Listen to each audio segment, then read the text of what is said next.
ਛੋਟੀਆਂ ਲਾਚੀਆਂ ਇੱਕ ਵੱਡੀ ਇਲਾਇਚੀ। ਇੱਕ ਵੱਡੀ ਇਲਾਚੀ। ਹਾਂ। ਅੱਛਾ ਹੋਰ ਜਵੈਣ, ਸੋਏ, ਜਵੈਣ ਸੋਏ। ਸੌਂਫ ਦੇ 2 ਦਾਣੇ ਗੇਰ ਲਈਏ ਵਿੱਚ। ਅੱਛਾ ਸੌਂਫ ਦੇ ਵੀ 4 ਦਾਣੇ ਵੀ ਛੱਡ ਲੈਣੇ 2 ਦਾਣੇ ਹਾਂ। ਹਾਂ। ਅੱਛਾ ਉਹਨਾਂ ਨੂੰ ਕੁੱਟ ਲੈਣਾ ਦਾਦਰ ਕਰ ਲੈਣਾ ਉਹਨਾਂ ਨੂੰ ਫਿਰ ਉਹਦਾ ਕਾਵਾ ਬਣਾਉਣਾ। ਫਿਰ ਉਹਦਾ ਕਾਵਾ ਬਣਾਉਣਾ। ਹਾਂ। ਅੱਛਾ ਜੀ ਲੂਣ ਵਿੱਚ ਪਾਉਣਾ ਕਿ ਨਹੀਂ? ਲੂਣ ਵੀ ਸੁਬਹ ਨਾਲ ਕਰ ਜੇ ਹਾਂ ਤੇ ਸ਼ਾਮ ਨੂੰ ਜਿਹੜਾ ਪੀਣਾ ਨਾ ਕਾਵਾ ਹਾਂ। ਉਹ ਸੌਂਦੇ ਵੇਲੇ ਪੀਣਾ। ਸੌਣ ਲੱਗਿਆ ਹਾਂ। ਕਿੰਨੇ ਦਿਨ ਕਰਨਾ ਨੁਕਸਾ ਹੈ? 3 ਦਿਨ।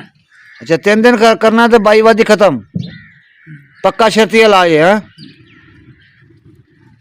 ਅੱਛਾ ਜੀ ਤੁਹਾਡਾ ਤਜਰਬਾ ਹੈ ਜਾਂ ਨਹੀਂ? ਹਾਂ ਤਜਰਬਾ ਕੰਨਾਂ ਦੇ ਵਰਤ ਕੇ ਦੇਖ ਲਿਆ। ਹੋਰ ਕਿਹੜਾ ਉਹ ਮਾਝੇ ਕਿਹੜੀ ਬਾਬੇ ਤੇਰੀ ਆ ਜਿਹੜੇ ਭੱਜਦੇ ਨੇ ਨਾ ਮੇਲੇ ਤੋਂ, ਆਹੋ ਮੇਲੇ ਆਸਤੇ ਇਹਨਾਂ ਦੇ ਵਾਸਤੇ ਵੀ ਇਹ ਫਾਇਦਾ ਵਧੀ ਗਿਆ। ਅੱਛਾ ਇਹਨਾਂ ਚੀਜ਼ਾਂ ਨੂੰ ਜਿਹੜਾ ਗੁੱਛਾ ਹੈ ਨਾ ਹਾਂ। ਇਹਨੂੰ ਸਾਰੇ ਨੂੰ ਮੁਕੰਮਲ ਕਰ ਰਹੇ।